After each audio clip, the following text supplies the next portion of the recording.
वणी की सियासत में आज इतिहास रचने वाला दिन रहा, जब खुद महाराष्ट्र के उप मुख्यमंत्री एकनाथ शिंदे वणी पहुंचे और नगर परिषद चुनाव के रण में शिवसेना शिंदे गुट की प्रत्याशी पायल तोरसाम के समर्थन में जनसभा को संबोधित किया। शिंदे के मंच पर आते ही पूरा माहौल भगवामय हो गया। सैकड़ों की संख्या में उमड़ी भीड़, गूंजते नारे और विकास का भरोसा। वणी की जनता में नई उम्मीद की लहर दौड़ गई। इस जनसभा में राजनीति का सबसे बड़ा संदेश तब मिला जब भाजपा के चर्चित नेता कुणाल चौरड़िया ने शिवसेना शिंदे गुट का दामन थाम लिया और खुद एकनाथ शिंदे ने मंच से उनका स्वागत कर उन्हें पार्टी में शामिल करवाया। यह पल वणी की राजनीति में गेम चेंजर साबित हो रहा है। वहीं शिवसेना के मजबूत स्तंभ विजय चौरड़िया ने साफ शब्दों में कहा कि अब वणी में सिर्फ विकास की बात नहीं, पानी की समस्या, बढ़ता पॉल्यूशन और खराब सड़कों का मुद्दा अब इतिहास बनने वाला है। सबसे बड़ी बात, मंच से ही उप मुख्यमंत्री एकनाथ शिंदे ने पॉल्यूशन के मुद्दे पर अधिकारियों को फोन लगाकर सख्त निर्देश दे दिए और ऐलान किया कि वणी को पानी और प्रदूषण की समस्या से बहुत जल्द निजात मिलने वाली है। आज वणी में जो नजारा दिखा उसने साफ कर दिया कि आने वाले चुनाव में मुकाबला दिलचस्प ही नहीं बल्कि ऐतिहासिक होने वाला है। वणी की जनता आज पूरे भरोसे के साथ कह रही है कि अब विकास रुकने वाला नहीं। शिवसेना शिंदे गुट की पूरी ताकत के साथ मैदान में उतर चुकी है और हर मुद्दे पर सीधे एक्शन हो रहा है। अगर आपको भी ऐसी तेज, सटीक और जमीन से जुड़ी राजनीतिक खबरें सबसे पहले चाहिए तो अभी खबर 24 एक्सप्रेस को सब्सक्राइब कीजिए, वीडियो को लाइक कीजिए और शेयर कीजिए ताकि हर अपडेट आप तक सबसे पहले पहुंचे। मेरे साथ इस वक्त विजय चौरड़िया जी हैं। विजय चौरड़िया जी ने पूरी अपनी जो सेना है वो वनी में उतार दी है और मेरे हिसाब से इस वक्त जिस तरीके से माहौल यहाँ पर वनी में दिख रहा है, पूरा विजय चौरड़िया युक्त माहौल दिख रहा है। मतलब आपने कमाल कर दिया है। सर्वसामान्य जनतेचं प्रेम माझ्यावर आहे आणि माझ्यावर विश्वास असल्याची पावती आज जनतेने इथे उपस्थिती देऊन आमचे नेते एकनाथजी शिंदे त्यांचं मार्गदर्शन करिता ते नगर परिषदच्या निवडणुका निमित्ताने आले होते। मोलाचं मार्गदर्शन आम्हाला सर्वांना केलं आणि आमची जी एनर्जी आहे आता काम करण्याची ती दुप्पट तिप्पट झालेली आहे आणि पूर्ण ताकदीने आम्ही यावेळेस वणी नगर परिषदेवर भगवा फडकवू अशी आशा मला पूर्ण आहे आणि सर्वसामान्य माणसाचं, मतदारांचं निश्चितच आम्हाला आशीर्वाद मिळेल आणि खूप चांगल्या मतानं आमचे सर्वच उमेदवार या निवडणुकीत विजयी होणार एवढेच। तो आपकी जो टीम है यहाँ पर वनी में, क्या लगता है, मतलब मजबूत है, मतलब अच्छे से मजबूती से जीत पाएगी, लड़ पाएगी? और यहाँ पर जो वनी में मुद्दे हैं, जैसे एकनाथ शिंदे जी ने कहा कि यहाँ पर प्रदूषण का है, पानी का है, सड़क का है, धूल मिट्टी है, बहुत सारी चीजें हैं, तो क्या वो आपकी टीम अगर जीतती है तो उसको दूर कर पाएगी? वैसे तो वनी के विकास के लिए हमारे जो माजी आमदार थे रेड्डी जी, उन्होंने बताया कि 1722 कोटी का निधि आया, पर अगर हम उसको विचार करें और आज गांव का विकास देखें तो विकास तो कहीं दिख नहीं रहा और जो भी किया था उन्होंने वो सब रास्ते आदि टूट-फूट हो चुके हैं। काफी बड़े पैमानों पे भ्रष्टाचार हुए हैं। खुद के स्वार्थ के लिए वनी नगर परिषद में 30-40% टैक्स लादा गया। उनकी जो खुद की जो जगह थी उसको स्मार्ट सिटी में बता के उन्होंने ये वहाँ की जो 28 करोड़ की डेवलपमेंट है, वहाँ तक डीपी रोड ले जाना, वहाँ का डेवलपमेंट करना, वहाँ की जगमग करना, वो सब करने के लिए ये टैक्स लादा था। जो टैक्स मैंने हमारे मुख्य नेता एकनाथ जी शिंदे से मिलकर रद्द करवाया और वनीकर जनता पे जो उन्होंने बोझ डाला था उसकी वो झूठी एडवर्टाइज भी कर रहे कि टैक्स उन्होंने कम करके लाया। जिन्होंने खुद के स्वार्थ के लिए वनी जनता पे लादा वो कैसे कम कर सकते हैं? और रहा सवाल वनी के विकास का, जब हमारे सम्मानीय नेता एकनाथ जी शिंदे के पास में नगर विकास का मंत्रालय है तो निश्चित ही हमें किसी बात की, फंड की या किसी भी चीज की, किसी भी काम के लिए कोई कमी नहीं रहेगी। आपने देखा आज हमारे नेता ने तुरंत ही प्रदूषण के विषय पे स्टेज पर भाषण देते हुए ही फोन पर अधिकारियों को फोन कर कर उनकी खबर ली और वनी को प्रदूषण मुक्त करने के लिए पहला पैर उन्होंने आज ही रख दिया है। ये ऐसे नेता मैंने मेरे जिंदगी में देखे नहीं है जिन्होंने जनता को तुरंत निर्णय देने का क्षमता रखते हैं, चाहे वो सड़क पर हो, कहीं भी हो, किसी भी अधिकार के महत्वपूर्ण पेपर्स हो वो साइन कर देते हैं, गाड़ी पर रखकर साइन करते हैं, किसी के पीठ पर साइन रख के करके। ऐसे नेता हमको मिलना ये हमारा भाग्य है। उनकी उम्मीदों पे हम खरे उतरेंगे और पूरी ताकत से इस बार शिवसेना को चुन के लाएंगे। यवतमाल जिले से आपने बहुत सारे कांग्रेसी और भाजपाइयों को शिवसेना ज्वाइन करा दी, अभी कितना और ज्वाइन कराना बाकी रह गया है? काफी लोग संपर्क में हैं और ये तो अभी शिंदे सेना की तो पूरी वनी विधानसभा में ही धूम है और लोग हमारे पे विश्वास रखते हैं। वहाँ पर काफी नाराजगी है, उन्हें काम करने में काफी अड़चने हैं। स्थानिक माजी आमदार का हर चीज में जो हस्तक्षेप होता है, भ्रष्टाचार होता है, ठेकेदारों से कमीशन है और अनेक विषय, छोटे से छोटे कार्यकर्ता को कोई काम दिया है तो उसमें भी कमीशन लेना, सभी बातें करीब उसको उनका कोई व्यवसाय न होते हुए उन्होंने करीब आज 167 करोड़ की प्रॉपर्टी उनके नाम पे है। जब कोई व्यवसाय नहीं है, यह सब कहाँ से आया? यह भी अगर इसकी तो चौकसी जांच होनी चाहिए।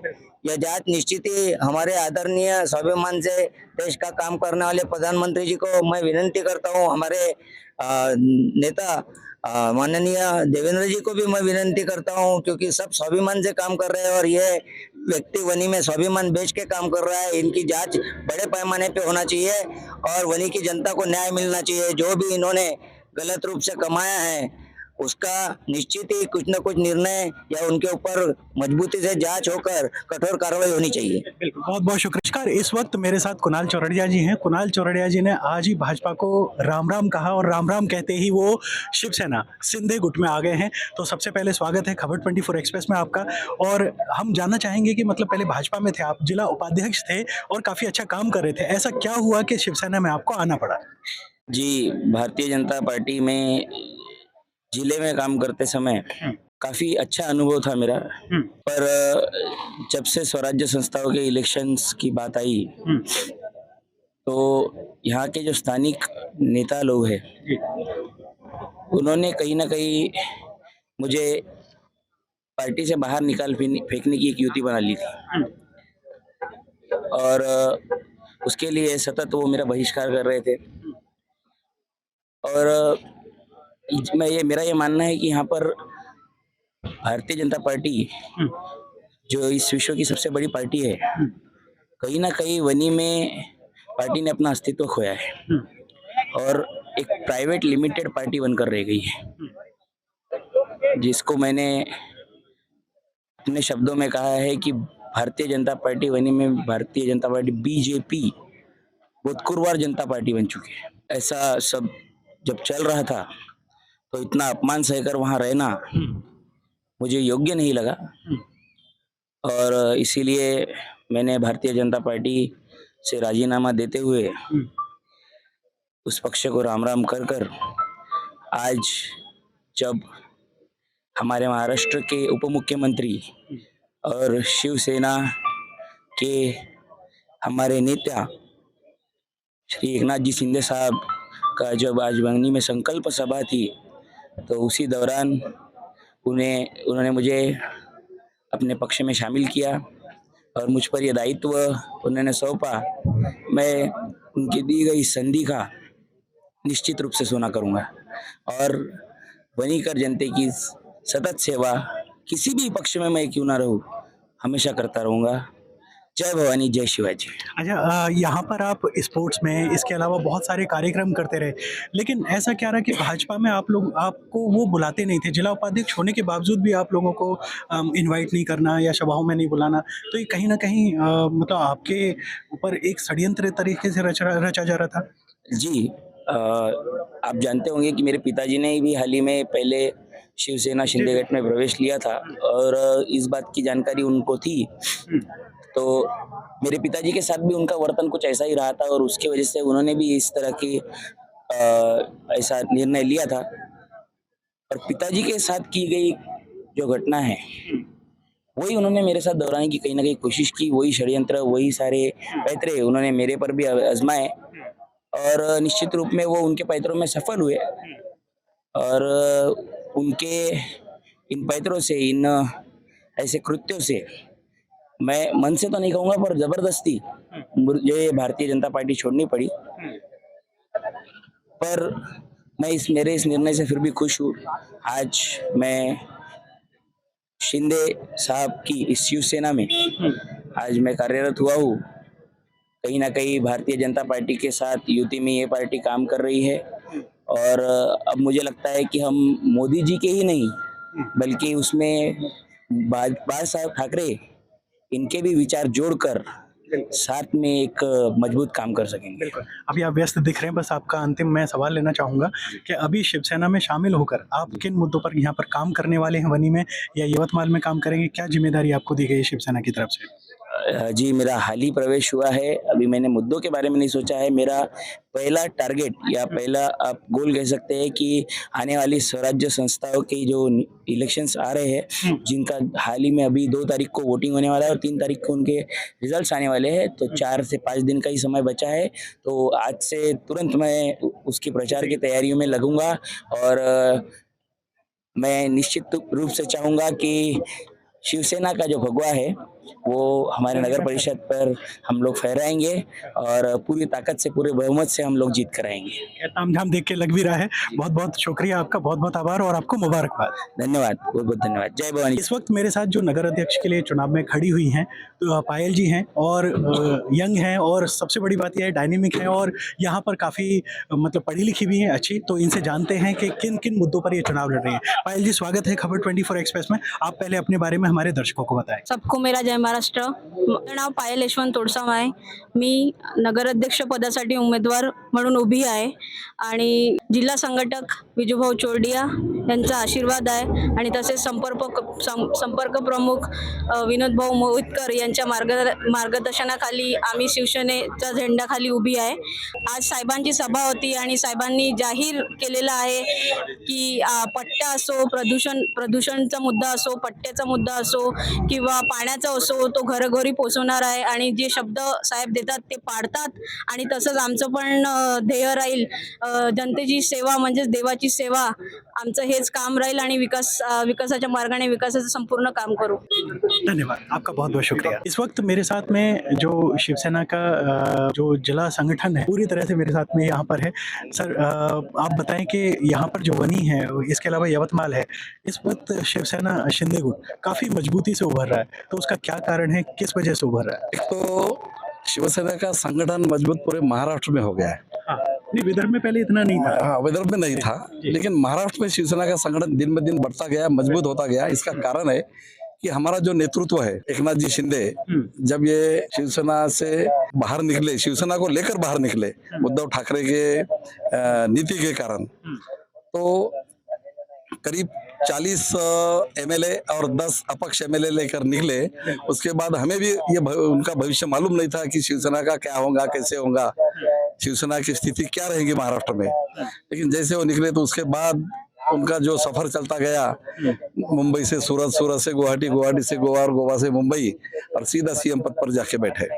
इसका कारण भी ऐसा है कि नरेंद्र मोदी हमारे जो प्रधानमंत्री है, उनका और अमित शाह इनका वरद हस्त इनके नेतृत्व पे था, शिंदे साहब के। और शिंदे साहब ने वहां से जो बढ़त ली और बढ़ते ही गए, पीछे कभी हटे नहीं, इसलिए संगठन मजबूत होता गया। इसका कारण कि वो खुद एक सक्षम नेता है, डाउन टू अर्थ है, जमीन से जुड़े हैं, और आनंद दिघे जैसे नेतृत्व में उन्होंने अपना क्या बोलते पाठ पढ़ लिया है। हाँ, इस वजह से शिवसेना वहां से बढ़ती गई। विदर्भ में थोड़ा कम था, लेकिन विदर्भ में दिन ब दिन एक अच्छा ये माहौल बनता गया, और संजय राठौड़ जैसे व्यक्ति का हमें पूरे विदर्भ के अंदर संजय राठौड़ एक कुशल नेतृत्व बना है। और यवतमाल जिले में तो कुछ पूछो मत, यवतमाल जिले में उनके ही नेतृत्व में, उनकी ही छत्र छाया में शिवसेना की नींव रखी गई, और उनके नेतृत्व में हम लोग काम करते आ रहे हैं, और शिवसेना को दिन ब दिन हम बढ़त देते जा रहे हैं, इसलिए सेना मजबूत दिख रही है। और अभी यहाँ पर जो निकाय चुनाव चल रहे हैं, आपको क्या लगता है कि शिवसेना एकनाथ शिंदे जो गुट है वो क्या कर पाएगा, क्योंकि अभी आप बीजेपी से अलग चुनाव लड़ रहे हैं, तो यहाँ पर आप, क्योंकि आपका जो फाइट है महायुति में ही फाइट हो शुरू हो गया है, तो आपको क्या लगता है कि शिवसेना यहाँ पर उभर पाएगी या फिर बीजेपी को फाइट दे पाएगी या नहीं? यहाँ पे मुकाबला ही हमारा बीजेपी के साथ है। उबाठा कांग्रेस या मनसे एकदम शून्य अवस्था में है, उनका इतना कोई प्रभुत्व वर्चस्व यहाँ दिख नहीं रहा और आपस में वो लड़ते लड़ते मरे जा रहे। और हमारा मुकाबला जो हो रहा है, यहाँ बीजेपी की सत्ता थी, 25 में से 23 पार्षद उनके चुनकर आए थे और 23 पार्षदों ने और उनके नगराध्यक्ष ने वनी में जो करना चाहिए, लोगों की जो अपेक्षा थी उसका अपेक्षा भंग हुआ, कुछ कर नहीं पाए वो लोग। जो योजनाएं देनी चाहिए, सबसे बड़ी पानी की समस्या तो है, उसके अलावा प्रदूषण, सभी बातें हैं। तो हम लोग प्रशासन को ही अच्छे से यहाँ बदल के देना चाहते, काम करके दिखाना चाहते, इसलिए अभी हमारी लड़ाई ये बीजेपी के साथ है और हम यहाँ जरूर मेजोरिटी से चुन के आएंगे। बीजेपी है यहाँ सेकंड पार्टी रहेंगे।